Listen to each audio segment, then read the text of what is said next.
é dado pelos anexos, que são essas estruturas que são membranas, são estruturas membranosas e que dão suporte ao desenvolvimento do embrião. Aí vamos pela ordem de importância, tá? A primeira estrutura fundamental, quando a gente estuda anexo embrionário, é o chamado saco vitalínico, entendido? O saco vitalínico, o próprio nome já diz, o que é que ele faz? Ele contém no seu interior vitelo. Vitelo é comida de célula, tá? É responsável, então, pela nutrição, certo? Então, eu preciso do saco vitalínico para nutrir o embrião. É a primeira estrutura mais importante dos anexos. Por quê? Porque sem comida não tem o desenvolvimento embrionário, tem que ter comida. Você come para crescer, entendido? Aí, olha só, eu preciso do saco vitalínico para fornecer o nutriente e preciso do sistema de distribuição. Você sabia que o primeiro sistema que se organiza por completo no embrião, por mais pequeno que ele seja, é o sistema circulatório. Entendido? Sistema de vasos sanguíneos, de veias, de artérias, de coração, essa bagulheira toda aí, tá? É um dos primeiros sistemas que se desenvolve na organogênese. Por quê? Porque eu tenho o saco vitalínico, que se forma em primeiro lugar, tá? Com o nutriente específico que vai alimentar esse embrião, mas eu preciso do sistema de distribuição. E no nosso caso, a distribuição é feita por fluido. Esse fluido chama-se sangue. Então, eu desenvolvo o sistema circulatório, desenvolvo o sistema de nutrição, aí sim, eu vou desenvolver, eu vou crescer, eu vou avançar. Entendido? Sem um sistema para nutrir as células e sem um sistema para distribuir esses nutrientes, fica impossível crescer. Então, você come para crescer. Quanto mais você come, mais você cresce. Então, o saco vitalínico, ele está aí para fornecer essa característica. O saco vitalínico, ele é reduzido nos mamíferos placentários. Tá? Ele atrofia nos mamíferos placentários por razões óbvias. Quais são as razões óbvias? Nos mamíferos que têm placenta, quem é que mantém o embrião com nutrientes e oxigênio? É a placenta. O embrião ele está ligado ao organismo materno. Então, a mãe diretamente é responsável pela manutenção desse embrião, através da placenta que vai executar essa função aí de nutrir e oxigenar esse indivíduo que está se desenvolvendo. Então, como ele recebe nutrientes a partir da placenta que está ligada à mãe, não precisa de saco vitalínico muito desenvolvido. Aí você pergunta assim, Billy Paul, quem são os animais que têm saco vitalínico extremamente desenvolvido? Tá? Os animais que têm saco vitalínico muito desenvolvido são os animais ovíparos, os animais que botam ovo. Quem são eles? Répteis e aves, que são os animais classicamente ovíparos na escala dos vertebrados. Esses animais aí, o embrião, ele não tem contato nenhum com a mãe. Ele vai se desenvolver dentro de um ovo com casca rígida. Tá? Esse ovo fica lá. Entendido? Então, ele tem que ter um saco vitalínico muito grande, um saco vitalínico muito cheio de vitelo, para garantir o desenvolvimento desse embrião durante todo o período, até ele chegar ao momento de nascer. Entendeu? Então, ele vai consumir os nutrientes desse saco vitalínico durante todo o seu desenvolvimento. Tem que ter vitelo suficiente. Por isso que o ovo de aves, ovo de répteis, são ovos megalécitos, não é isso? A gente viu? Megalécitos, tem grande quantidade de vitelo localizado no polo vegetativo. Por quê? Porque esses animais dependem muito do vitelo para se desenvolver. A natureza, na evolução, ela desistiu do ovo. Tá? Quando chegou nos répteis, o que aconteceu então? Um ramo das répteis evoluiu para as aves, um ramo dos répteis evoluiu para os mamíferos. O ovo foi uma invenção de réptil. Aí, quando o réptil inventou esse negócio de ovo, o animal, então, conseguiu sair da água. Ele conseguiu se independer da água para o processo de reprodução. né? Répteis, aves, mamíferos, são predominantemente terrestres. Por que eles se tornaram predominantemente terrestres? Os animais saíram definitivamente da água. O peixe vive dentro d'água. O anfíbio é de transição. Tá? Quando ele precisa reproduzir, ele tem que voltar para a água. Porque o embrião do anfíbio, tá? ele ainda não consegue viver independentemente do ambiente aquático. Então, ele vai para dentro d'água e reproduz dentro d'água. Elimina os gametas na água, os gametas fecundam, dá origem ao zigoto, que evolui para uma larva, que metamorfoseia depois para o indivíduo adulto. Né? É isso aí o que acontece lá. Certo? São animais ovulíparos. Ovulíparos. Elimina o gameta na água. Então, ele continua dependente do meio aquático, em aspecto reprodutivo. Tá? Por isso que anfíbio não tem anexo embrionário nenhum, porque ele resolve o problema todo dentro d'água. Mas aí, a natureza, com o aparecimento do ovo, quem nasceu primeiro foi o ovo ou a galinha? Foi o ovo. Essa pergunta tem resposta. Tá? A galinha veio depois. Por que, Billy Paul? Porque um dia, um ovo de réptil eclodiu e saiu de dentro dele uma lagartixa que voava. Pronto. Em linguagem simples, para você entender. Essa lagartixa que voava foi a precursora das aves, mas o ovo foi uma invenção dos répteis. O tempo foi passando na evolução animal, a natureza descobriu, cara, esse negócio de ovo ainda não ficou legal. Vamos inventar outra coisa. Por quê? O que se percebeu foi o seguinte, né? Claro que não foi assim do jeito que eu estou dizendo, eu estou falando assim para você entender, tá certo? A natureza olhou assim e disse, cara, esse negócio de ovo não está funcionando bem. Por quê? Porque o ovíparo, ele põe o ovo, ele deixa o ovo num canto lá, ele choca esse ovo, né? Ele acompanha esse ovo, ele fornece temperatura a esse ovo para que ele se desenvolva.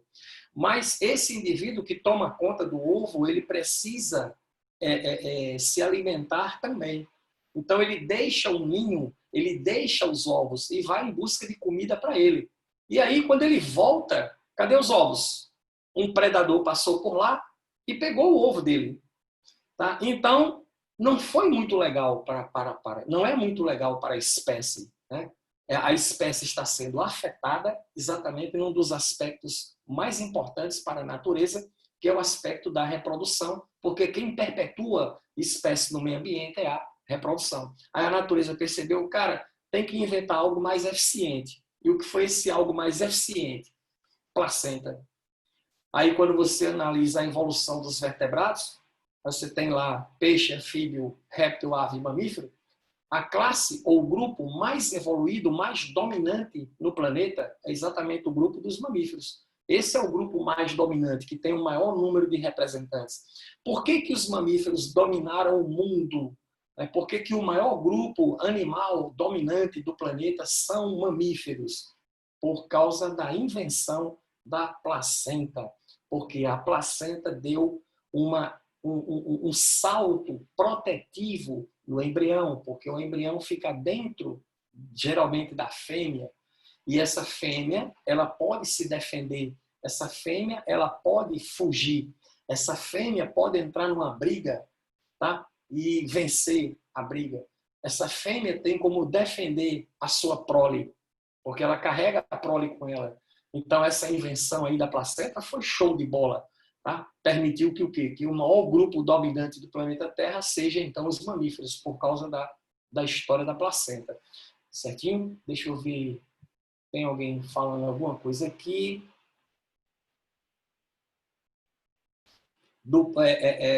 Ovos de anfíbios e peixes.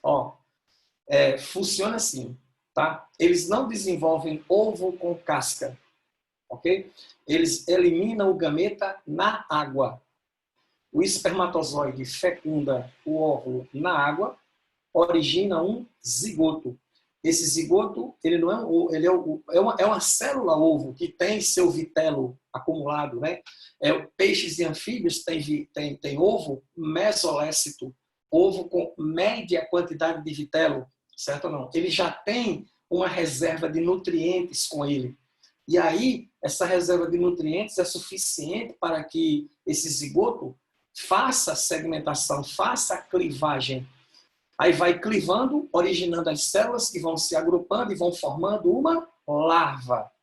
E aí, esse indivíduo larvário, ele está em meio aquoso. Ele originou-se dentro de um rio, dentro de um lago, dentro de ambientes aquáticos. Esse ambiente aquático é cheio de nutrientes. Ele passa a se alimentar a partir daí. É tanto que ele não tem anexos embrionários para que ele se desenvolva. Ele não precisa de saco vitelínico, ele não precisa de vitelo na forma larvária, não precisa. Por quê? Ele come do que tem na água. Ele não precisa de anexo para guardar excretas. Ele excreta na própria água. Tá? Então, ele já está no ambiente aquoso. Tá? Ambiente aquoso continua necessário para os organismos vivos, todos. Todos nós somos dependentes de água. Todos os seres vivos do planeta Terra dependem de água. Pronto, entendeu, Luiz? Todo organismo depende de água, precisa de água, não tem para onde correr. Você saiu da água e a água continua dentro de você. Olha só, você lembra quando você era uma única célula no meio do oceano? Claro, você não lembra disso porque faz muito tempo. Mas houve uma época em que éramos apenas o quê? Células dentro do oceano. Entendido? E o que existia em volta destas células, desses organismos vivos unicelulares? Água. E como essa célula sobrevivia? Difusão e osmose.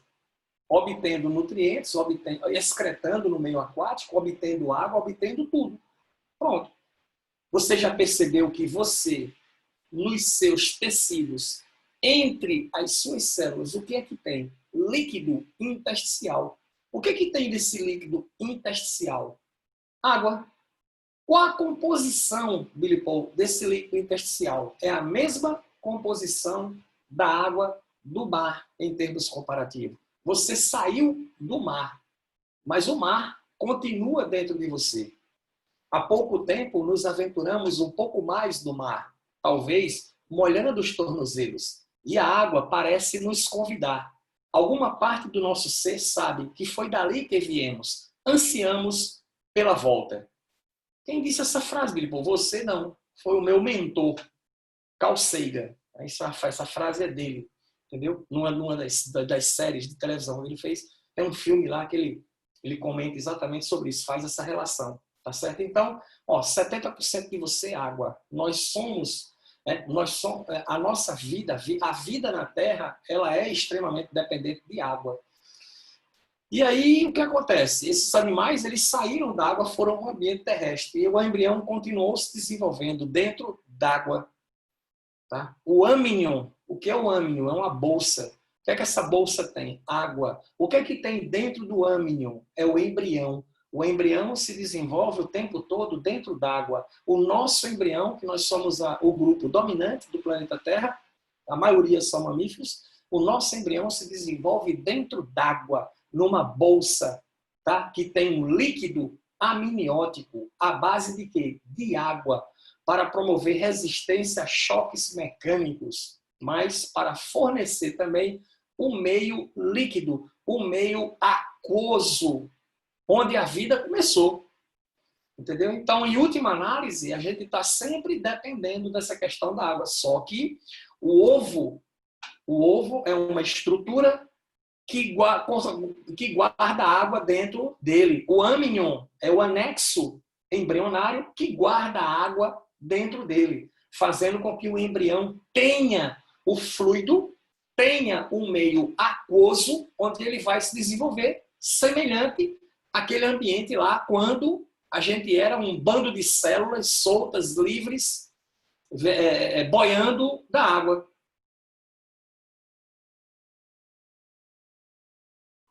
Tá certo mesmo, ele está parado em saco vitalínico. Eu estou aqui só, a gente está conversando aqui, a gente começou com o saco vitalínico e estamos conversando sobre o processo evolutivo, o porquê do anexo, entendeu, Karina? A gente está falando exatamente disso, mas eu não adiantei ainda não, ele está parado realmente, saco vitalínico, não passei ainda não.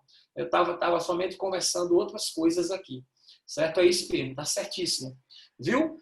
Entendido aí? Então, a razão dos anexos também tem a ver com as mudanças de ambiente que a gente foi se adaptando ao longo da evolução. Tá? Ao longo da evolução. Então, o processo funcionou assim. Aí,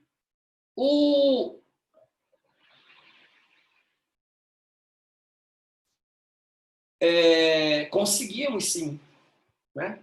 Nós conseguíamos. Hoje não, mas nós conseguíamos. O embrião humano, nos primeiros estágios de desenvolvimento dele, chega um período do desenvolvimento dele onde ele apresenta fendas branquiais. Se você pegar esquema de embrião de 6 meses, 5 meses, se eu não me engano, aparece o embriãozinho lá e ele tem como se fosse fendas branquiais. Tá? Nós não respiramos mais por brânquias, claro. A gente saiu da água. Tá? Houve uma época que a gente era peixe. O peixe sofreu mutações e dessas mutações surgiu um anfíbio que desenvolveu ciclo de vida em terra, ciclo de vida em água. Daqui a pouco esses anfíbios foram evoluindo e surgiu o ovo, apareceu o réptil. Eles foram se modificando. E nessas modificações surgiu o quê? Sistemas que eram capazes de retirar oxigênio do ar. Brânquia é sistema que retira oxigênio da água.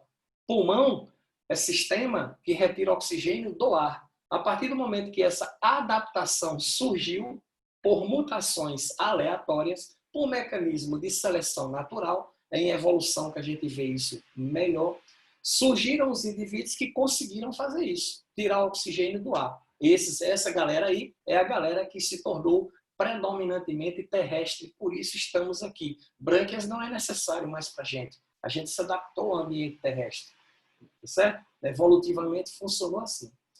Aí, meu caro colega, voltando aqui, o saco vitelínico. Nos mamíferos ele é reduzido, porque os mamíferos eles se mantêm atrelados à mãe, tá? E a mãe nutre através da placenta.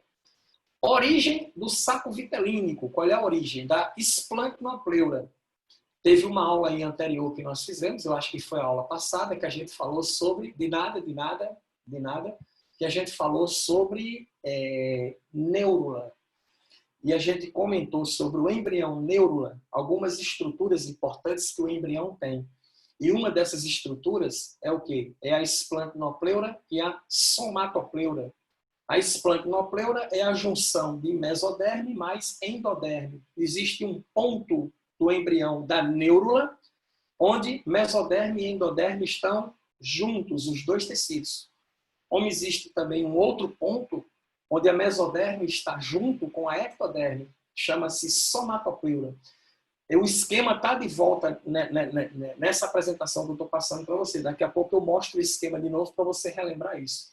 Mas o saco vitelínico origina-se embrionariamente a partir de onde? A partir da mesoderme e da endoderme, da região da esplancnopleura da neurula, né, do processo de neurulação. Tá? Aí temos quem agora? O alantoide. Quem é que faz o sistema de nutrição? O sistema de nutrição é garantido pelo saco vitelínico. Aí eu preciso também de um sistema para recolher os excretas. O indivíduo come e o indivíduo excreta. Né? Ele come, metaboliza o que ele comeu e ele vai excretar. Tá? Aí quem recolhe os excretas? O alantoide. O alantoide faz o quê? O armazenamento de excretas. Quem? Ácido úrico. Ácido úrico. Tá? O alantoide não faz só isso. O alantoide, que também se origina da esplancnopleura, ele também realiza trocas gasosas. Oxigênio por CO2. Ele também está ligado à respiração. O saco vitelínico é um anexo altamente vascularizado, irrigado por vasos sanguíneos, porque esses nutrientes precisam ser distribuídos e são distribuídos pelo sistema circulatório, e o alantoide também é altamente irrigado por vasos sanguíneos, porque é por esses vasos sanguíneos que os catabólitos irão retornar. Né? Os resíduos do metabolismo celular irão retornar pelo sistema de vascularização do alantoide. E aí ele vai recolhendo e acumulando dentro dele o ácido úrico. Caso contrário, se não houvesse um sistema para armazenar os excretas não seriam coletados, iriam intoxicar o embrião, matavam o embrião posteriormente. Tá? Mas o alantoide tem uma parte dele que fica muito rente com a casca do ovo, tá? Porque quando a gente estuda anexo embrionário, a gente estuda com base no ovo de réptil, no ovo de galinha, no ovo de ave. Por quê? Porque é nesse ovo que a gente encontra todos os anexos. Entendeu? Então, você tem o ovo lá, o ovo é um ovo de casca rígida, tem o alantoide dentro desse ovo lá, e quando eu mostrar o esquema para você, você vai ver. Tem uma parte do alantoide que fica rente com a casca do ovo. Essa parte aí do alantoide, ela se funde ao córion, que é outro anexo. Quando se funde com o córion, forma o alantocório. Esse alantocório aí, cara, ele é importantíssimo para essa função aqui de troca gasosa. Pega o CO2, resultante da respiração, joga fora, e pega o O2, necessário à respiração, e difunde para o embrião. Tá? A casca do ovo, ela não é lisa continuamente, ela é porosa, ela é cheia de poros. E por esses poros ocorre a troca gasosa. Entendido? Certo? Então, o alantoide faz isso aí. Ok? Ora, por que ele faz a troca? A mesoderme é ser intensamente vascularizada, rica em vasos sanguíneos. Tá? Por que mesoderme é rico em vasos sanguíneos? Ora, qual é a origem do sistema circulatório?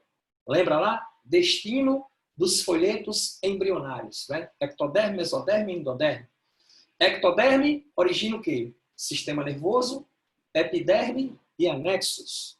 Aí, endoderme origina o quê? Sistema digestório, respiratório, né? Ectoderme 2 tracinho, endoderme 2 tracinho. E mesoderme é o quê? Um tracinho só. O que é o tracinho? O resto. O resto é o quê? Sistema circulatório é 1. Evolui de quem? Do tecido mesoderme. Então, o sistema vascular constitui-se da mesoderme. Alantoide tem a sua origem relacionada à mesoderme. Aqui, ó. A mesoderme aqui, meso mais endo. Então, ora, vascularização no alantoide é fácil. Né? Por quê? Porque sistema circulatório está relacionado com mesoderme. Aí vem o próximo, que é quem? Que é o âmnion. Tá? O âmnion, os mamíferos também têm o âmnion. O âmnion é a bolsa amniótica, onde está o líquido amniótico, rico em água, onde o embrião se desenvolve dentro. Tá? Esse âmnion fornece o meio aquoso para o desenvolvimento embrionário. Ó, favorece o meio aquoso, porque todo mundo, em última análise, é dependente da água, e protege também contra choques mecânicos que o indivíduo vem a ter. Tá? Ele pode sofrer choques mecânicos, então o âmnion amortece esses choques mecânicos aí, protegendo o embrião. A origem do âmnion, somatopleura, ó, meso mais ecto. Aquela parte do meso lá que está em contato direto com a ectoderme. Então, dessa região aí vai surgir o âmnion. E o último anexo, tá, é o córion. O córion é o anexo embrionário mais externo. Por quê? Porque ele envolve tudo. Ele envolve todos os outros anexos, inclusive o embrião. Córion envolve âmnion, envolve alantoide, envolve saco vitelínico, envolve tudo e envolve o embrião junto. Então, ele é o córion, o anexo mais externo. Você já comeu ovo de galinha cozido? Você pega o ovo, pega uma panelinha com água, bota a água para ferver com o ovo dentro. Deixa lá 15 minutos, né? A água fervendo, cozinhando o ovo. Tá? Aí, por causa da alta temperatura, as proteínas da clara do ovo sofrem desnaturação proteica.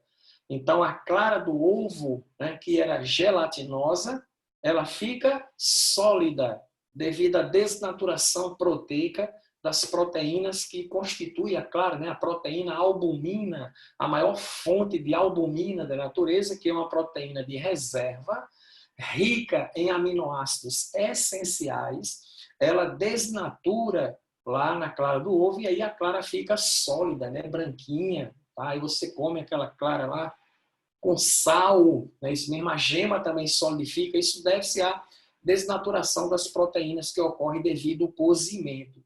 Entendido?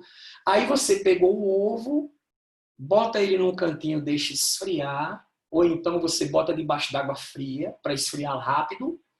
Aí ele esfria, pronto. Aí você vai quebrar a casca para comer o ovo.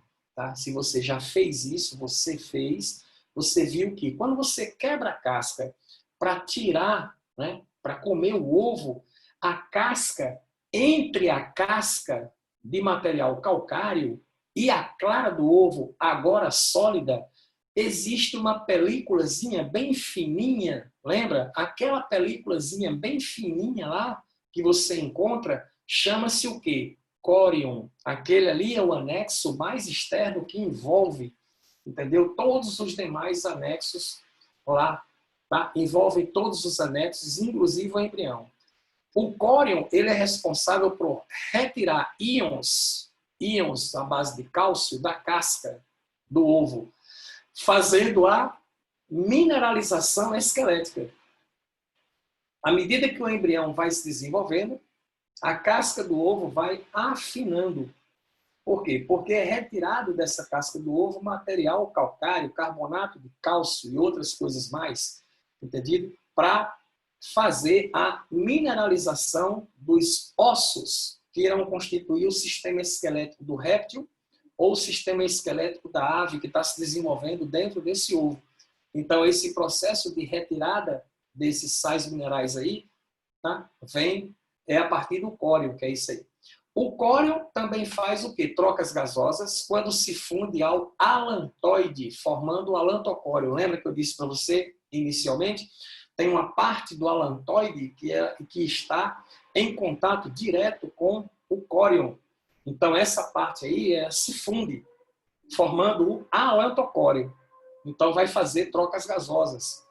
Capturar o oxigênio para oxigenar o embrião e pegar o CO2 do metabolismo dele e joga fora. Pronto. Então, você tem isso aí. Esses são os 4 anexos. Tá? Para ficar mais claro para a gente, vamos ver um esquema, né? Tá? Olha aí, vejamos. Tem um esquemazinho aqui, ó. Pronto, tá aqui. Primeiro esquema é o quê? É a neurula. Esse esquema a gente já viu a neurula.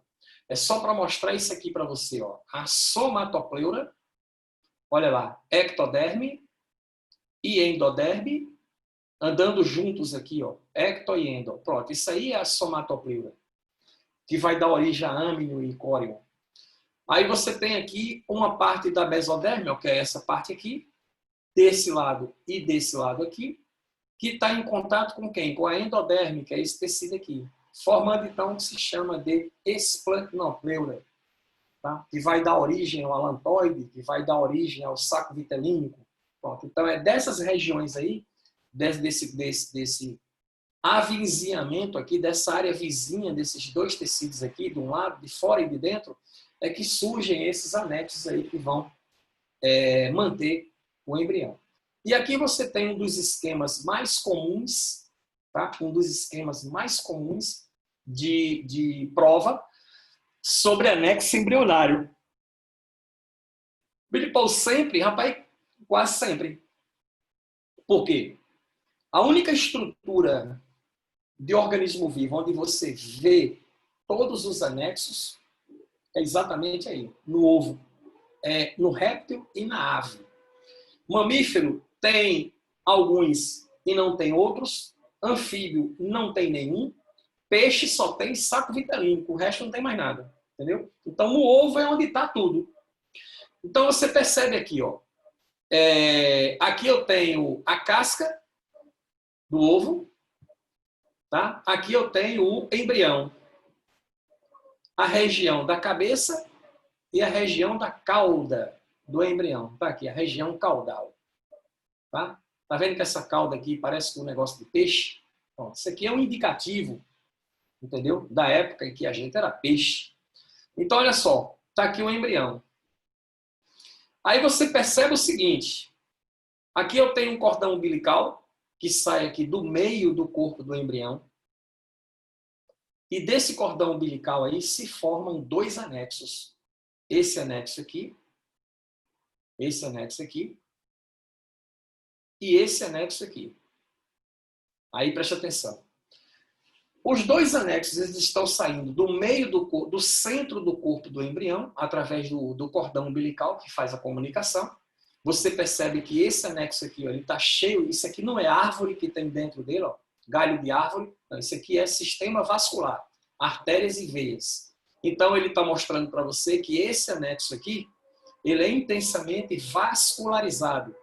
Esse outro anexo aqui do outro lado também é intensamente vascularizado. Tá? E aí você tem o anexo A, o anexo B.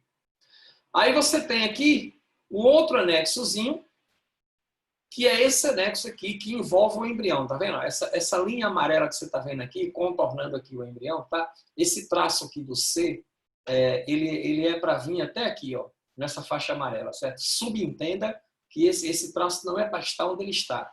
Esse traço é para vir para cá. Pronto, para mostrar esse anexo aqui.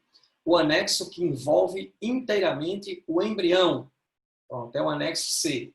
E o anexo D, que é esse aqui. Esse anexo D, ó, ele está envolvendo tudo. Os anexos, o anexo A, o anexo B, o anexo C e o embrião. Está tudo sendo envolvido por esse anexo aqui. Beleza? Certinho? Pronto. E aí você tem, quem é o anexo A? É o saco vitelínico. Ó, quem é o saco vitelínico? O saco vitelínico é o anexo que sai do meio do corpo do embrião e está localizado no centro do corpo dele. O anexo B é o alantoide. O alantoide, ó, ele está desviado, o saco alantódico, ele está desviado para a região da cauda. Então, o saco que está alinhado com o embrião na parte central vai ser o saco vitelínico. O saco que está alinhado com o embrião para a região da cauda do embrião, esse aí é o alantoide. Tá? Então não dá nem para você confundir. O saco vitelínico é quem fornece nutrientes através do seu sistema vascular para alimentar o embrião, e o alantoide recolhe os catabólitos pelo seu sistema vascular, que o vasculariza. Bom, aí está feito o sistema de alimentação e o sistema de excreção, tá? Que recolhe, tá? Os excretas. Aí você tem quem? Quem é o anexo C? O anexo C é o âmnion. O âmnion envolve todo o embrião. Tá aqui, ó. O que é que esse âmnion tem? É cheio d'água isso aqui. Tá? Durante muito tempo. Fornece um ambiente aquoso, proteção contra choques mecânicos. E o anexo que envolve tudo chama-se o quê? Córion. O córion envolve tudo aí, todos os anexos, inclusive o embrião. Beleza? Pronto. É o esquemazinho, o esquema que mais cai em prova sobre anexo embrionário, porque é só pensar que saco vitelínico, comida, está alinhado com a boca do embrião, certo? Beleza. E o alantoide, privada, está alinhado com a bunda do embrião. Esquece, não é? Não esquece nunca. É isso mesmo. Está certíssimo, certíssimo. Você pensando assim, nunca vai esquecer. O que sobra? O que é que o resto que sobra? São só 4. O que envolve o embrião, que é o âmnion, e o anexo mais externo, que envolve tudo. Chama-se córion. Pronto. Entendi? E a outra coisa que você não pode esquecer, né? Função do âmnion, fornece ambiente aquoso, proteção contra choque mecânico. Função do córion, envolve tudo, e o córion também está relacionado com trocas gasosas, tá? Junto com o alantoide. Aí lembra que eu disse a você, existe uma parte da membrana do alantoide que está em contato direto com o córion. Olha aqui, ó. Tá vendo aqui, ó? Aqui você tem o saco do alantoide. Ó. Essa parte, a partir daqui, ó, a membrana do alantoide, ó, está seguindo paralelamente esse pedaço aqui do córion. Tá vendo aí, ó? Olha lá, pronto. É nessa região aqui que ocorre a fusão das duas membranas, formando o alantocório. O cório é o anexo, então, mais externo. Ele está mais próximo da casca. Então, aí, nessa casca aqui, ocorre a entrada de gases. Ó, isso aqui é ar que tem aqui dentro, isso aqui também é uma bolsa de ar que tem aqui. Então, aí se retira o oxigênio e se devolve o CO2 para a natureza. Se você quiser matar o embrião de um ovo por asfixia, você bota o ovo inteiro, pega ele e bota dentro de um saco plástico, amarra a boca e deixa lá. Pronto. Certinho ou não? Aí, no outro dia, pode ter certeza que o embrião que estava dentro do ovo já foi. Tá? Porque não vai faltar oxigênio para ele aí no processo respiratório. Sim, exatamente, certo? Vamos chegar lá, tá?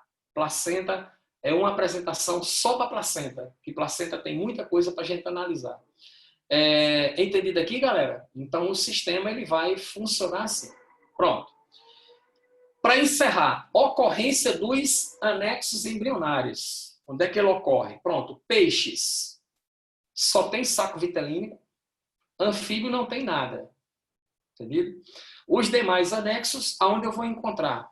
Em répteis, aves e mamíferos. Principalmente esses três aqui. O Amnion, o Corion e o Allantoide. Tá? Esses três aqui eu encontro em répteis, encontro em aves, encontro em mamíferos. Aí esse grupo aí é o grupo dos amniotas. O que é o grupo dos amniotas? Tá? São todos os embriões que têm Amnion, Corion e Allantoide. ACA, que tem o grupo dos anexos ACA. Amnion, Corion e Allantoide. O saco vitelínico, répteis e aves têm bem desenvolvido, tá? Mas o saco vitelínico no mamífero, ele é o quê? Reduzido. Tá? Por que ele é reduzido? Porque quem mantém o embrião do mamífero é a placenta. Então, quando você analisa a ocorrência dos anexos, quem é que tem, na verdade, todos os anexos bem completos e bem desenvolvidos? São os répteis e as aves, que são os animais ovíparos, os animais que botam ovo. Entendido, galera? Pronto. Isso aí é a parte de anexo. Fica faltando quem para a gente? Fica faltando a placenta, né? Que a gente vai ver a placenta agora. Deixa eu pronto, descompartilhar aqui. Deixa eu ver qual é a pergunta aqui. Sim, já vi, tá beleza? Tá certo? Pronto. Vamos então, só um minuto, deixa eu abrir aqui o negócio. Deixa eu abrir aqui o negócio. Vamos lá. Embryo. Não é aqui, é aqui. Tá aqui, placenta. Pronto, chegou aí a placenta. Pronto, galera. Deixa eu compartilhar ela lá. Aqui, muito bem. Ok, pronto, tá aí. Pronto, aí o que é que falta? Falta o anexo placenta, né? Placenta é um anexo à parte. Por quê? Porque os demais grupos animais não têm isso aí. Isso aí é uma característica restrita aos mamíferos. Então, mamíferos é quem apresenta a placenta. E aí, vamos lá. É o anexo de comunicação materno-fetal. Né? O que faz da placenta um diferencial em relação aos demais? É exatamente o que? Essa comunicação íntima que existe entre a placenta e o feto. Garante todas as necessidades básicas do embrião. Forma-se da fusão do córeo mais allantoide mais endométrio. São essas aí. O córeo, que é a membrana mais externa, o allantoide, que é a estrutura de excreção nos ovíparos, e o endométrio, que é a mucosa uterina. Tá? Então, as vilosidades coriônicas do embrião, que das outras classes vai virar córeo e allantoide, se fundem com o endométrio para formar, então, consequentemente, a placenta. Certinho? Belezinha? Ok? Pronto. Lembra dessa estrutura aqui, que nós já falamos sobre ela? Esse aqui é o blastocisto. Tá? O blastocisto em mamíferos, ele apresenta a área do embrioblasto e a área do trofoblasto. Os anexos embrionários nos mamíferos, eles originam da área do trofoblasto, do blastocisto, e o embrião da área do embrioblasto, que é esse maciço de células aqui que existe dentro da cavidade da blástula, que é a blastocele. Então, você tem a cavidade aqui, que é a blastocele. Então, esse conjunto de células aqui que está aqui dentro são responsáveis por formar o embrião. E a estrutura externa, claro, essa membrana em verde é a zona pelúcida. A zona pelúcida ela se desintegra, desaparece, tá? Formando então o blastocisto final ou blastocisto tardio, que não tem mais essa zona pelúcida aí. E é esse blastocisto aqui que será implantado no endométrio. Chama-se nidação. O processo de implantação do embrião no endométrio chama-se nidação. E aí o córion e o alantoide das vilosidades coriônicas, ou seja, os segmentos que dariam origem a esses anexos em outros embriões, então vai se fundir ao endométrio formando a placenta. A placenta estará completamente formada por volta do 3º mês de gestação. Então leva 3 meses aí para ela se formar completamente e ficar totalmente funcional. Então ela assume a função de manutenção desse indivíduo que está se desenvolvendo no seu interior. Características da placenta. Tá? A placenta tem 2 características importantes. É a sua impermeabilidade às hemácias. Não ocorre comunicação de glóbulos vermelhos materno-fetal ou feto-materno, não importa, não há.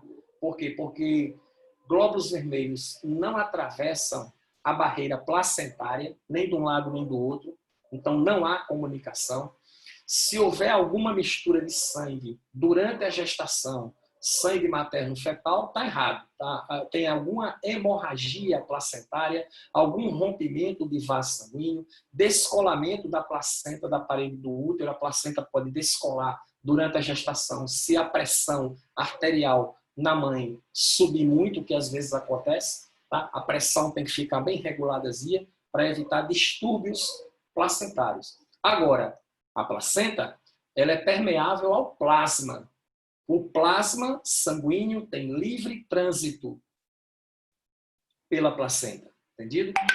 Por quê? No plasma sanguíneo, que é a parte líquida do sangue, rica em água, é exatamente no plasma que estão diluídos todos os nutrientes que o embrião vai receber. Então, esse plasma ele atravessa normalmente. E outra coisa, a memória imunológica da mãe também passa, tá? Através da placenta para o feto por causa do plasma. Então, o plasma ele contém a memória de anticorpos da mãe, das doenças que a mãe contraiu.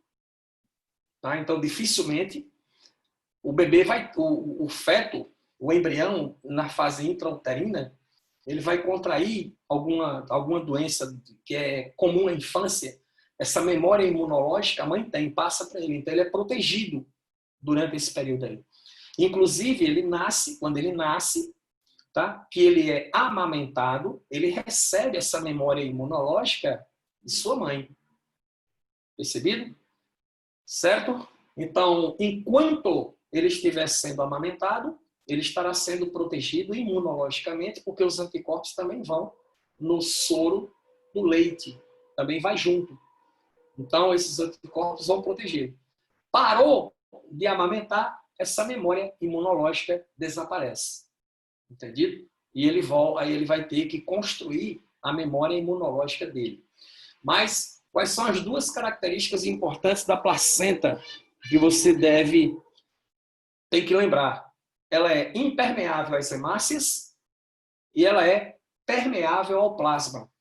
Aí você que estudou genética, só um pouquinho que eu já chego da pergunta, você que estudou genética, você viu uma doença lá em genética chamada eritroblastose fetal ou doença hemolítica do recém-nascido, lembra? Essa doença acontece quando você tem uma mãe negativa, de RH negativo, tá? Que está desenvolvendo a gestação positiva, porque casou-se com um homem positivo, não é isso? E aí o que acontece? Esse feto vai se desenvolver normalmente. Quando chegar no momento do parto, eu tenho mistura de sangue materno-fetal, porque eu retiro os anexos embrionários, eu retiro a placenta está ligada ao útero por vasos sanguíneos, rompe isso aí, tem uma natural hemorragia sanguínea, tem a mistura de sangue. Aí a mãe recebe no seu organismo hemácias positivas fetais devido ao parto. O que é que essas hemácias positivas fazem? Ora, o indivíduo RH negativo, que recebe na sua corrente sanguínea hemácias mais, ele será induzido a produzir anticorpos anti-RH. Esses anticorpos anti-RH ficam na corrente circulatória materna. Ela foi, então, sensibilizada. Ela foi, então, induzida a produzir os anticorpos. Próxima gestação que ela desenvolver, sendo positiva, esses anticorpos que estão no plasma do sangue dela, o que é que eles vão fazer? Vão atravessar a parede placentária, vão atingir a corrente circulatória do feto, e aí esses anticorpos começam a destruir as hemácias positivas fetais, acarretando o quadro da doença chamada de doença hemolítica do recém-nascido. Tá? Isso se deve ao quê? A permeabilidade da placenta ao plasma. Deixa eu ver aqui, olha a perguntinha que está surgindo aí. Sim, o alantoide também, tá? Por quê? Quem faz o recolhimento de excretas também pela placenta. Se você perguntar assim, Billy, me diz uma coisa, qual é o anexo que, em relação aos outros animais, qual é o anexo mais bem desenvolvido quando se trata de mamífero? Chama-se amnion. O amnion é extremamente desenvolvido. Ok? Saco vitelínico é atrofiado. Ele é nutrido, o embrião é nutrido pela placenta. Tá? Os excretas também são recolhidos pela placenta. Então, o que é que acontece? O alantoide e o córeo se juntam, vai formar a placenta. Tá? Então, o que é que tem de bem desenvolvido quando se trata quando se trata de mamífero? É o amnion, a bolsa amniótica, e a placenta que tem lá.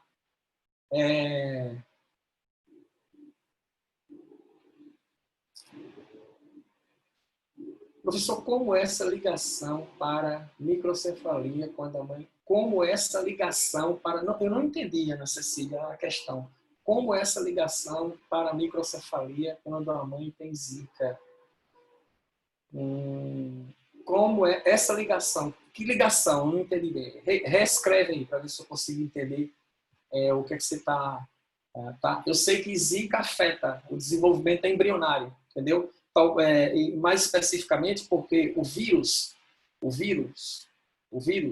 ele reproduz dentro de células, concorda ou não? E as células preferenciais embrionárias do vírus Zika são exatamente células que estão relacionadas com o desenvolvimento do sistema nervoso. Tá? Qualquer alteração que eu tiver no tubo neural, tá? Durante a fase de neurulação, qualquer problema que tiver na formação do tubo neural, qualquer problema que essas células sejam atacadas, qualquer problema que o tecido do tubo neural não se diferencie adequadamente, pode provocar microcefalia. Tá? É tanto que, quando uma mulher resolve engravidar, quando a gente estudou vitamina...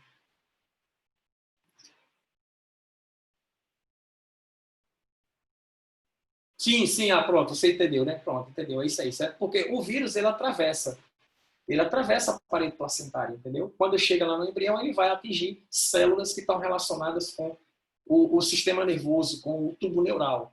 Tubo neural, cara, é sério, formação de tubo neural. É tanto que a mulher, quando mulher resolve engravidar, o que é que o médico aconselha para ela? Lembra que a gente falou isso em vitaminas lá no começo do ano. Nem se pensava em pandemia, quando a gente estava dando essa aula lá. E a gente disse para você que tem uma vitamina chamada ácido fólico, né? É a vitamina B9, tá? A vitamina do ácido fólico, a vitamina complexo B, B9. Essa vitamina é importantíssima durante a gestação, tá? Por quê? Porque essa vitamina, ela interfere na manutenção e na integridade do tubo neural. Tá? Então, mulheres que desenvolvam a gravidez com carência de ácido fólico de vitamina B9, ela tem uma forte tendência a ter uma má formação do tubo neural, consequentemente, má formação do sistema nervoso, e um dos grandes problemas que isso ocasiona é a microcefalia. Eu mostrei, inclusive, foto, né, de bebês anencéfalos, principalmente anencefalia também. Tá? Eu mostrei até fotos para vocês, não sei se vocês lembram disso, de bebês anencéfalos, né? Não. Teve até uma questão sobre isso, mas não, tá? Tá falsa ali a afirmativa, não tem, certo? Notocorda é outra história, tá? A notocorda, tá? Ela está relacionada à mesoderme, entendido? O tubo neural está relacionado à ectoderme, são estruturas diferentes que originam isso, são caminhos diferentes que vão ser utilizados aí.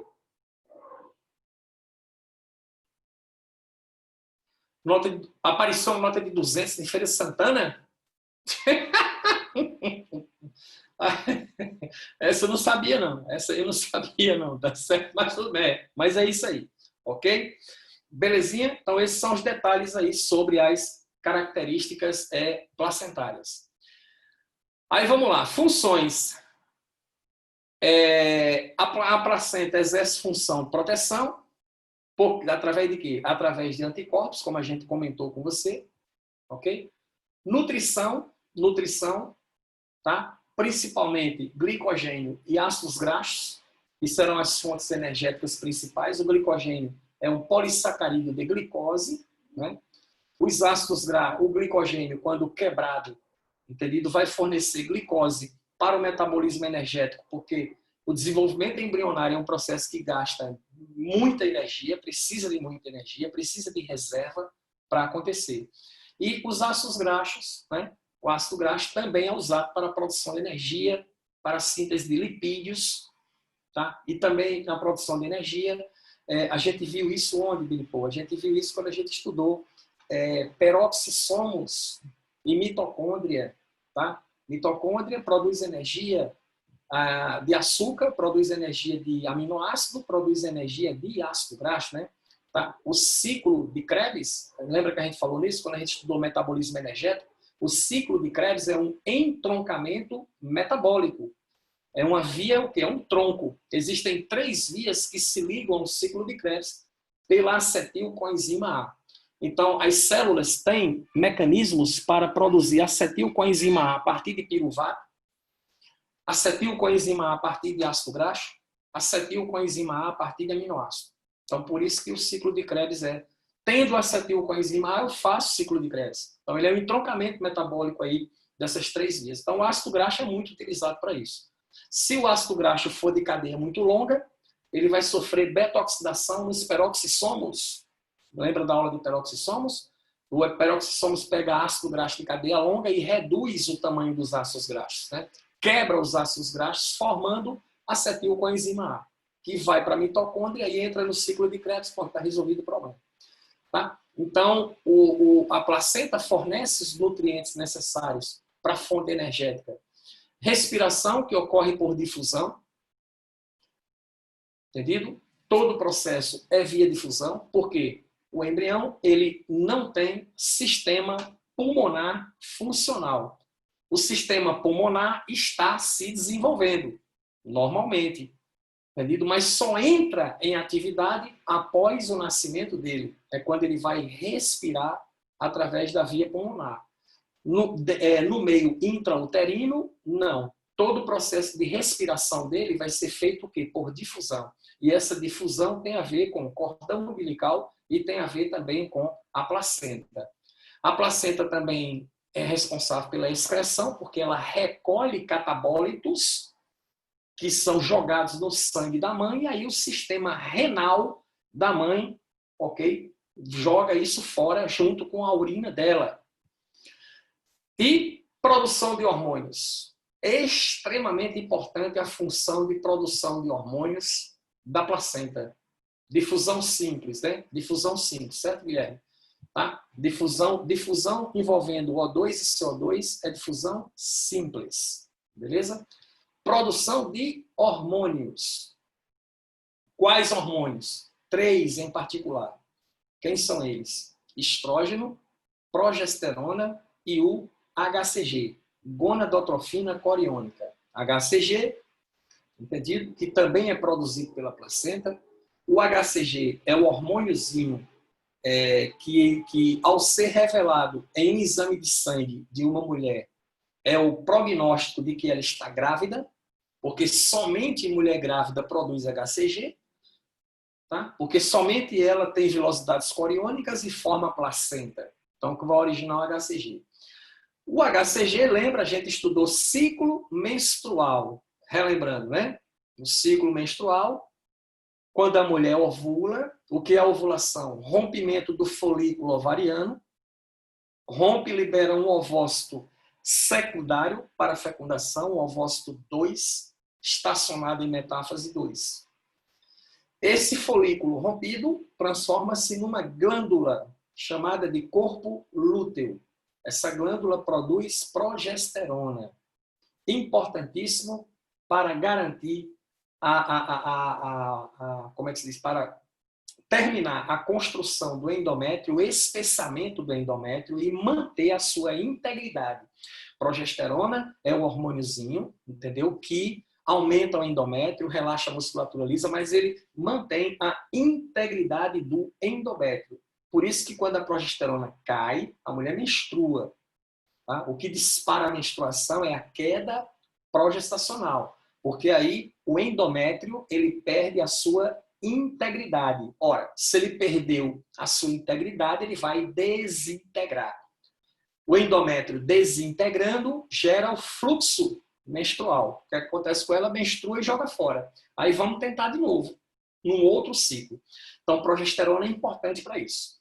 Então, amigo, a progesterona tem que estar em alta durante a gestação para manter a integridade do endométrio. O endométrio não pode entrar em processo de desintegração durante a gestação. Se isso acontecer, aborta o processo. Então, ela vai ter o quê? Um aborto espontâneo. Então, isso não pode acontecer. Então, se tem todo um mecanismo protetivo. Então, estrógeno, tá? Alto, progesterona alta, HCG alta é importante. Qual a função do HCG? O HCG, tá? Progesterona faz feedback negativo no LH da hipófise. É o LH quem estimula o corpo lúteo a produzir progesterona. Mas se a progesterona inibe o LH, o corpo lúteo perde o estímulo e atrofia. Entendido? Isso não pode acontecer. E se acontecer, ela aborta, porque vai derrubar a taxa de progesterona. Então, o HCG, no início do processo de implantação do embrião, ele é produzido em quantidades absurdas para garantir a produção de progesterona, para que se mantenha a integridade endometrial. Terceiro mês de gestação, a placenta completamente formada assume a função, tá, total. Aí, ela passa a produzir HCG, ela passa a produzir progesterona, ela passa a produzir estrógeno. Estrógeno e progesterona, aí vem um detalhe importante. Estrógeno e progesterona durante a gravidez só aumenta. A HCG durante a gravidez só diminui. Entendido? Certinho? Então, a tendência normal é essa. Tá? Então, resultado. Acompanhamento gestacional. Entendido? O médico da parturiente, ele está acompanhando isso aí. Inclusive as taxas hormonais. Então, ele sempre, quando se fizer um exame de sangue, ele vai verificar que as taxas estrogênicas e progestacionais são crescentes ao longo da gestação. E o HCG, a partir do terceiro mês em diante, para frente, ele começa a diminuir até zerar. Ele zera completamente lá no final. Tá certo? Esse HCG aqui. Por quê? Ele não é mais necessário. Ele é extremamente necessário no início do processo gestacional, para manter esse mecanismo aí. Depois, não. Ele já está anidado, a placenta já está produzindo progesterona, a integridade do endométrio está assegurada, porque tem progesterona para ele, então não precisa mais de HCG. Então ele vai diminuindo ao longo do tempo. Aí ele vai diminuindo ao longo do tempo. O que se detecta no teste de gravidez rápido, aquele de urina, é o HCG.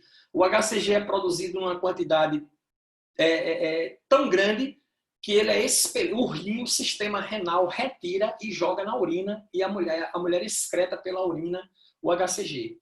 Aí tem aquela fitinha lá, aquela fitinha tem um reagente, aquele reagente, quando bota em contato com a urina, muda de cor, indica para ela se tem HCG na urina, ela está grávida. E para confirmar, de forma diagnosticar, né, para diagnosticar efetivamente, faz um exame de sangue.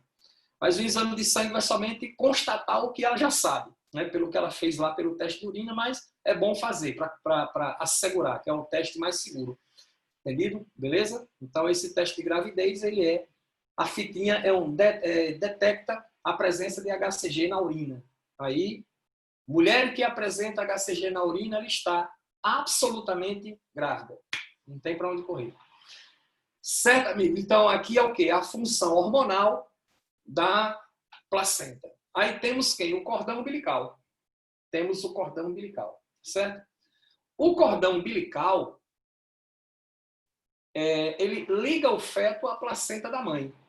Então, existe uma conexão aí, tá? Entre o feto e a placenta. Essa conexão intermediária é feita pelo cordão umbilical. Então, ele é quem liga, ele é quem faz a comunicação direta. Entendeu? A comunicação direta. E aí é o seguinte, constituição do cordão umbilical, tá?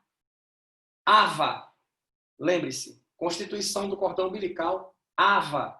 O que é AVA, Bilipou? Duas artérias, os dois As são duas artérias e uma veia. Pronto. Por isso que se diz AVA, duas artérias e uma veia. No cordão umbilical, a veia transporta oxigênio, do sistema venoso, pega o oxigênio da placenta e conduz ao embrião.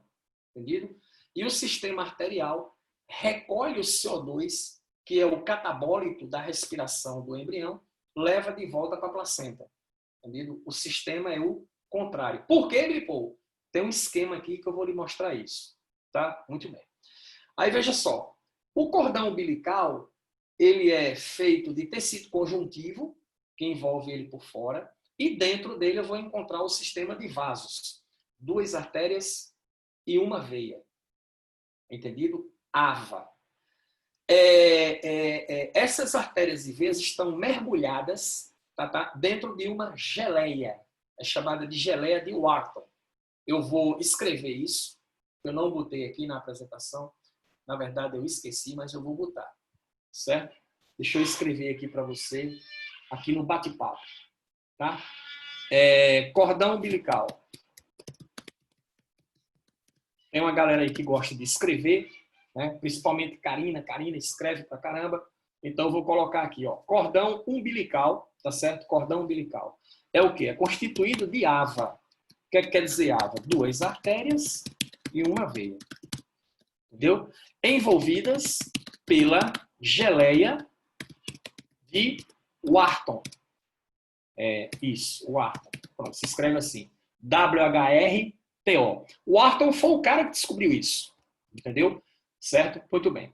Essa geleia de Wharton serve para quê? Proteger o sistema, tá? O sistema vascular do cordão umbilical. Certo? Um detalhe importante, pronto, tá aí a informação para você, né? Quem quiser anotar, pegue caneta aí e anote. Uma informação importante aí sobre esse negócio da geleia de Wharton. A geleia de Wharton, né? Eu acredito que é Wharton a pronúncia, tá? Essa geleia aí, ela é extremamente sensível à mudança de temperatura. Ela é muito sensível à mudança de temperatura. Aí, quando se faz o parto da criança, entendido? Quando se faz o parto, se retira o feto que agora é um bebê, entendido? Esse cordão umbilical, 5 minutos depois, o sistema vascular dele fica comprometido, ele é ocluído, ele é obstruído, digamos que ele é destruído, tá? Pela mudança de estado físico da geleia de Wharton quando o indivíduo nasce, tá? Tornando o cordão umbilical imprestável praticamente. que o cara faz? O cara vai lá e corta o cordão umbilical para desconectar o feto da mãe. Então, corta o cordão umbilical. Existe um ponto específico para ele cortar lá, cerca de um dedo acima da conexão com o umbigo, certo? Aí fica lá, tá? O coto umbilical é o nome que se dá à estrutura, entendido? O pedaço do cordão umbilical que fica aderido ao umbigo, tá? No momento do corte, chama-se coto umbilical, entendido? Claro que essa estrutura, ela se deteriora com o tempo, cai, e aí surge lá o nosso umbigo, é o chamado coto umbilical, é o nome dessa estruturazinha aí. Certo? Muito bem. Billy Paul, eu posso ter cordão umbilical, uma artéria e uma veia? Pode. Pode. Uma em cada 200 crianças, tá? Em cada 200 recém-nascidos, uma vai apresentar isso. Entendido? Até que é uma situação relativamente comum, né? São 5 nascimentos em cada 1000. Você pode encontrar o cordão umbilical, constituição, uma veia e uma artéria. Billy Paul, o que é que eu respondo em prova? Você responde em prova é o quê? AVA. Cordão umbilical tem 2 artérias e uma veia. Pode acontecer? Pode, mas é situação especial. Se o cara quiser que você fale sobre a situação especial, ele vai perguntar na questão. Entendido? Mas o clássico é o quê? 2 artérias e uma veia. E já se constatou que indivíduos que nasceram, tá? Que se desenvolveram a partir de gestações, cujo cordão umbilical tinha uma artéria e uma veia, eles foram, isso está até em fase de estudos ainda, eles são indivíduos altamente propensos ao desenvolvimento de doenças cardiovasculares. Entendido? Tá? Por causa dessa questão aí. Outro problema relacionado ao cordão umbilical é quando o cordão umbilical é curto, ele é de tamanho curto e se enrola no pescoço do feto, né? Podendo matar o feto por estrangulamento, né? Aí quando o cara vai fazer o parto da criança, ele tem que ter cuidado com isso aí. Certo, amigo? Funciona assim. Esquema, pronto. Aí aqui nós temos o esquema de oxigenação do embrião. Tá? Como é que acontece aí o sistema de oxigenação do embrião? Pronto, você tem aqui a placenta. Pela placenta, claro, circula sangue oxigenado e circula sangue carbonado. Lógico. Mas vamos lá. Na placenta eu tenho sangue oxigenado, entendido? Esse sangue oxigenado, tá? Ele atinge a veia cava inferior. Aqui nós já estamos aonde? Nós já estamos no sistema vascular do embrião, a veia cava inferior, no átrio direito. Tá? Então, esse sangue aí oxigenado, ele vem pela veia do cordão umbilical, atinge a veia cava inferior no embrião. Tá? Aí você tem que lembrar um pouco de sistema de circulação. E entra onde? No átrio direito. Como é que é o coração? O coração mamífero tem 4 cavidades. Átrio direito, átrio esquerdo, ventrículo direito, ventrículo esquerdo. Átrio são orifícios de entrada, cavidades de entrada. Ventrículos são cavidades de saída. Então, o sangue vem pela veia cava. As veias cavas se comunicam exatamente com o átrio direito. Em qualquer coração é assim, tá certo? Aí entra no átrio direito, lá do coração dele. Agora, do átrio direito, geralmente, no indivíduo adulto, esse sangue do átrio direito, ele passa para o ventrículo direito, é isso mesmo? Do ventrículo direito sai pela artéria pulmonar e vai para os pulmões. É assim que funciona na sua circulação. Entendido? No embrião, não é. Por quê? Ele não tem sistema respiratório pulmonar. Eu não posso enviar o sangue para o pulmão do cara não está funcionando. Aí o que acontece então? Esse sangue aqui do átrio direito, ele vai direto para o átrio esquerdo. Existe no coração do embrião uma comunicação, tá no coração dele, entre os 2 átrios, através de um buraco que é chamado de forame oval. Esse cara aí, ó. Forame em biologia é abertura. Tá certo? Aí, o osso occipital do crânio tem um buraco onde a primeira vértebra cervical da coluna se encaixa. E é por onde a medula espinal sai do encéfalo e entra no canal medular da coluna. Esse buraco lá que tem no osso, que faz essa passagem aí, é o foramen occipital, quando você estuda anatomia de osso. Então, existe um buraco lá. Esse buracozinho, depois que o embrião nasce, tá? Esse buracozinho ele é tampado. Quando ele é tampado, o que é que acontece? Aí a circulação sanguínea fecha normal, né? Átrio vai para ventrículo direito, vai para o sistema pulmonar, ele já está respirando, então esse buraco ele é fechado aí no final, chama-se foramen oval. Do átrio esquerdo, aí sim, o sangue desce para o ventrículo esquerdo do coração, tá? E aí, ó, vai para cabeça e membros, lá do ventrículo esquerdo. Pronto. Deixa as cargas de oxigênio, tá? Pega as cargas de CO2, retorna pela veia cava superior, a veia cava superior retorna ao átrio direito, aí desce para o ventrículo direito, pega a artéria pulmonar, a aorta descendente, artérias umbilicais, volta para a placenta. Pronto. E aí, o sangue é novamente oxigenado, sangue oxigenado retorna pela veia cava inferior, vai para o átrio direito, pula para o átrio esquerdo, desce pelo ventrículo esquerdo, cabeça e membros, aí volta pela veia cava superior, vai de novo para o átrio direito, tá? Desce para o ventrículo direito, aí a artéria pulmonar, a aorta descendente, artérias umbilicais e tal. Então, esse é o percurso aí normal, tá certo? Que é feito, entendido, no embrião, no seu processo de oxigenação envolvendo aí o cordão umbilical. Certinho? Certinho? Beleza? Pronto? Pronto. Com isso, o que é que acontece aí? A gente encerra, tá, esse nosso estudo de embriologia, tá certo? Então, embriologia encerra-se aqui. O material já enviei, né? Deixa eu interromper aqui o compartilhamento. Pronto. O material eu já enviei para o pessoal, tá certo? Voltar a tela, volto. Eu volto a tela assim. Você quer a tela do circuito, né, Karina? Acredito que você quer a tela do circuito. Tudo bem, a gente volta, deixa eu compartilhar aqui. Pronto, voltei, pronto, está aqui, tá certo? Pronto. Com isso a gente conclui, ok? A gente conclui. Pronto, tá aí a tela, é essa tela, né, Karina, que você queria? Acredito que sim. Então, com isso a gente conclui essa nossa parte aqui de êmbrio. Parte êmbrio encerrou aqui. Então, a gente já discutiu isso aí. Nós vamos entrar, então, na parte de botânica, não é isso mesmo? Vamos entrar, então, na parte de botânica. Deixa eu ver aqui. Qual é a pergunta? São, beleza, beleza.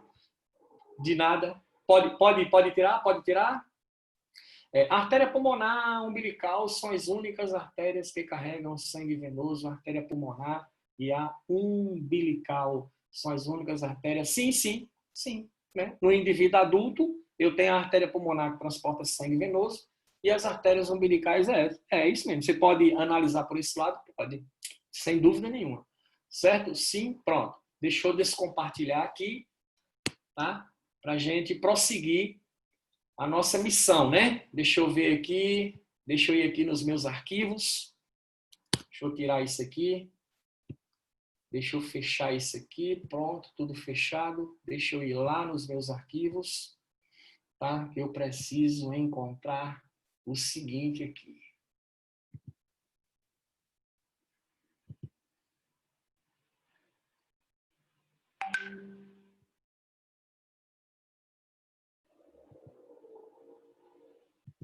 Deixa eu ver se é essa aqui.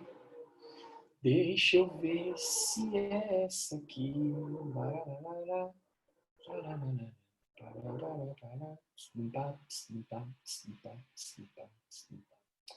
Não, não é essa aqui. Pronto.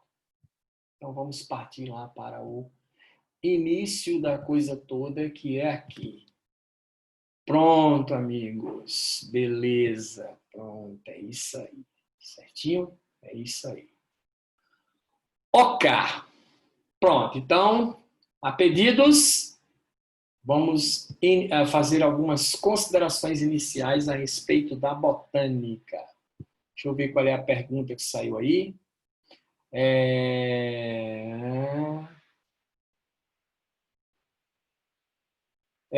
Questões. Pode ser. Beleza. Tudo bem. Vamos fazer. Deixa eu pegar aqui a lista. Deixa eu ver aqui a lista. Onde eu botei a lista? Eu acho que a lista está aqui. Biolese, cursinho. Hoje é quanto? Hoje é 5/8, não é isso mesmo? 5/8. Cadê o material?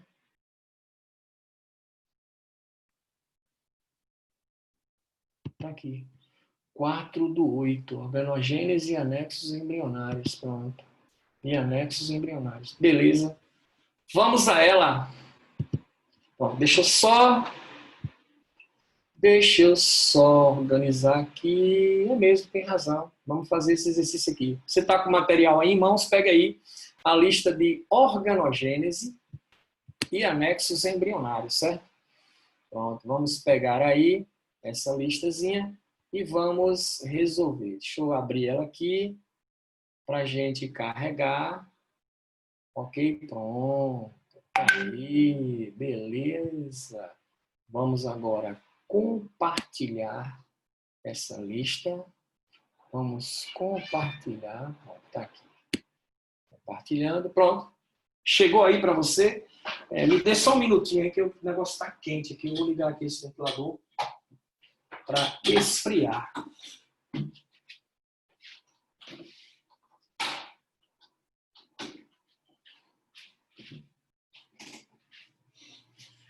Tá, agora vamos melhorar aqui a temperatura. Vamos, levanta aí. Aí. Vamos lá, questão número 1. Né? Tá compartilhado, tá? A figura a seguir representa o estágio de neurula de um animal triblástico celomado. O animal celomado tem a cavidade totalmente revestida por mesoderme. A partir da análise da figura, responda os itens a seguir. Deixa eu ampliar o tamanho dessa figura aqui. Pronto, para a gente ver melhor. Quais são os folhetos embrionários indicados respectivamente pelos números 1, 2 e 3? Ora, 1 aqui está indicando o folheto mais externo. Então, 1 é o folheto ectodérmico. É isso? 2 aqui, ó, está indicando esse folheto aqui, que é o folheto do meio. Então, ele está indicando o folheto mesodérmico. É isso? Mesodérmico. E o folheto número 3, então, está aqui, é a endoderme. Então, 3 é endoderme. Esses são os 3 folhetos embrionários indicados no desenho esquemático. Como ocorreu a formação de estrutura de número 4? Ora, quem é a estrutura de número 4? Olha aqui a estrutura de número 4. Estrutura de número 4, né, refere-se a quem? Estrutura de número 4.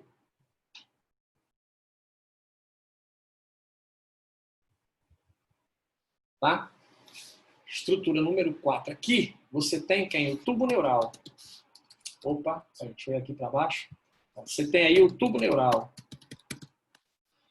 O tubo neural, ele deriva de quem? Do folheto ectoderme. Tá aqui a ectoderme aqui acima, ó. Então, desse folheto ectoderme aqui, parte dessas células aqui da ectoderme vão se dividir e vão originar o que? O tubo neural. Tubo neural, este que formará o sistema nervoso, né? Sistema nervoso como um todo vai se formar a partir dessa estrutura. Questão 2. Né? Vamos para a questão de número 2. Número 2. Nas espécies triblásticas, os blastômeros são as células que resultam da divisão do zigoto. Blastômeros são as células que se originam da clivagem do zigoto. Os blastômeros se diferenciam em 3 conjuntos de células: ectoderma, mesoderma e endoderma. Trata-se dos chamados folhetos germinativos que geram todos os tecidos do corpo. Analise o que for correto sobre esses conjuntos celulares. Revestindo o embrião, tá? Revestindo o embrião, temos o ectoderme, o qual origina a epiderme e estruturas associadas a ela, pelos, unhas, garras e glândulas sebáceas e sudoríparas, além do sistema nervoso. Destino de folhetos embrionários. Ectoderme, 2 tracinhos, endoderme, 2 tracinhos, mesoderme, 1 tracinho. Ectoderme, exatamente isso que ele descreveu aí, está certo. Epiderme e anexos, tá? Epiderme e anexos, e o sistema nervoso, está correto. Nos humanos, os epitélios de revestimento do trato digestório, das cavidades nasais e encéfalos são originados no mesoderma. E aí? Confere, né? O item 2.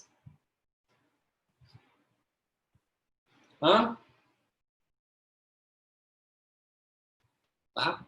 Aqui, ó, em humanos, epitélio de revestimento do trato digestório. Tá? O epitélio de revestimento do trato digestório, entendido? Que são as mucosas gástricas, mucosa intestinal, elas têm origem endodérmica. Entendido? Por quê? Por causa da localização. Sistema digestório tem origem endodérmica. A mucosa é um epitélio que está dentro de uma endoderme. Então, a origem é endodérmica. Tá? Certinho? Das cavidades nasais, cavidade nasal e encéfalo tem origem ectodérmica. Então, está errado aqui, certo? A questão com relação a esses folhetos aí. Deixa eu ver aqui, apareceu aqui uns comentários. Isso, exatamente. Pronto, o Guilherme já respondeu aí numa boa. Tá? Questão item número 4, né? Vamos para o item número 4. O que é que ele diz aí no item número 4? O endoderme delimita a parte mais interna do corpo, isso, sendo responsável pela formação do sistema circulatório, vaso sanguíneo e coração, e da musculatura que circula na porta. É isso? Muito bem. Endoderme. O que origina a endoderme? O endoderme está relacionado com o quê? Com o sistema com o sistema gastrointestinal e sistema o quê?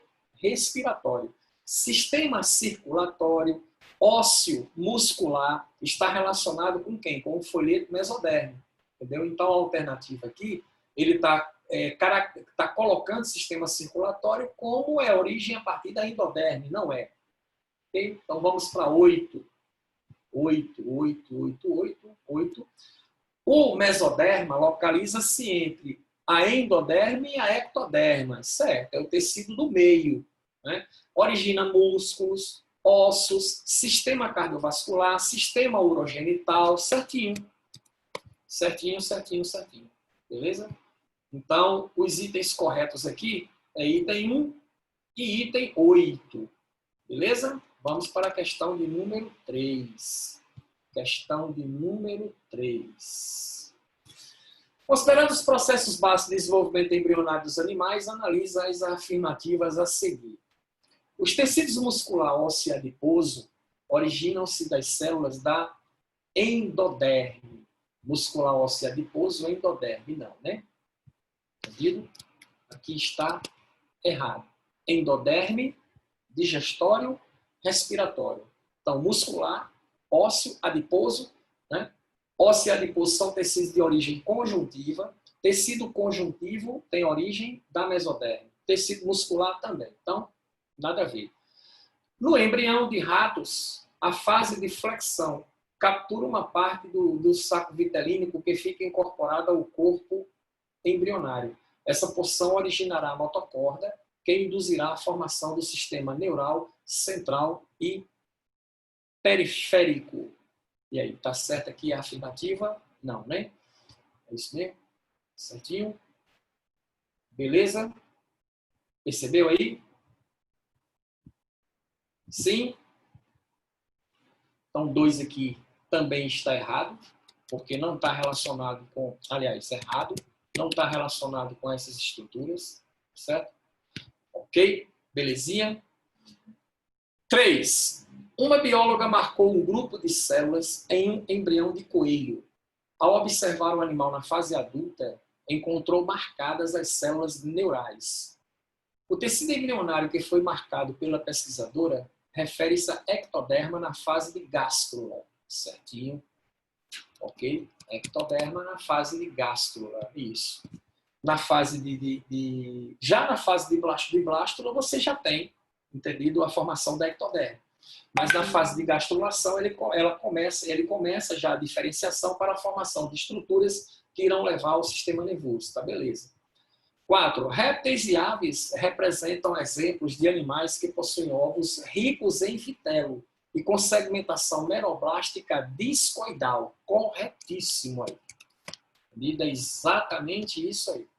Lembra lá? Os ovos de répteis e aves são ovos megalécitos, têm grande quantidade de vitelo, fazem segmentação do tipo meroblástica discoidal, né? O ovo se segmenta parcialmente, ele se divide parcialmente, formando um disco germinativo na superfície do ovo, lembrando para você, na região do polo animal.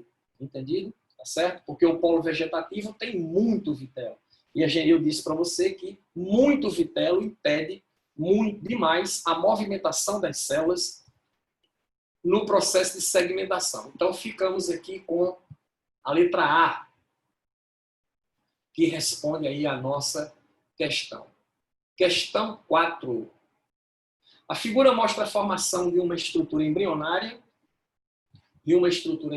X, presente nos cordados, que fica localizada acima da notocorda. Ora, a estrutura que fica localizada acima da notocorda, quem é que está acima da notocorda? Ó, voltando para aquele desenho, esse desenho aqui. Ó. A notocorda está aqui, essa estrutura do meio. Ó, entendido? A notocorda, percebe que ela tem uma vizinhança muito próxima aqui de quem? Com a mesoderme. Tá? Que a notocorda tem a ver com o mesoderme, certo? E aqui em cima você tem quem? A estrutura que é o tubo neural. O tubo neural vai dar origem aqui, a sistema nervoso. Então, essa estrutura embrionária X ao qual ele está se referindo na questão é exatamente a estrutura que vai dar origem ao sistema nervoso. Órgãos relacionados ao sistema nervoso. Questão 5. Questão 5. Nos vertebrados existem estruturas, os anexos embrionários, que auxiliam o correto desenvolvimento do embrião. Sobre o assunto, assinale o que for correto. Pronto, assunto que a gente acabou de ver. Né? Acabou de ver. Vamos lá, item 1. O saco vitelínico armazena material nutritivo para o embrião. Certinho. Nos mamíferos da subclasse Eutéria, o saco vitelínico é pouco desenvolvido, visto que o filhote se desenvolve no útero às custas de alimento e oxigênio retirado do sangue da mãe via placenta. Por esta, também são eliminadas as excretas e o gás carbônico. Certinho a descrição. Tá? É exatamente isso mesmo quando a gente se refere a mamíferos.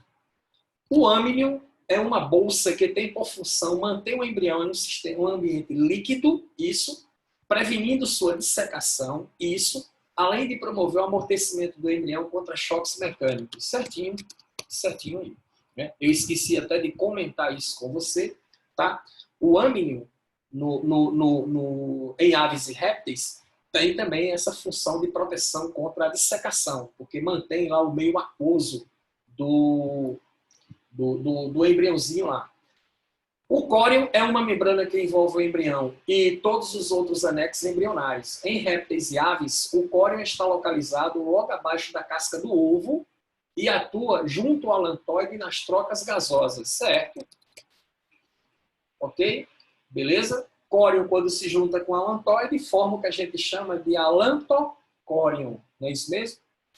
8. O alantoide tem função de proteção do embrião, visto que permanece em íntima associação com o mesmo. Este anexo é bem desenvolvido, prevenindo ruptura da casca. Não, o alantoide ele não tem essa relação aí. O alantoide está relacionado com acúmulo de excretas. Né? Então, o item 8, ele não confere a realidade dos fatos por causa desse detalhe.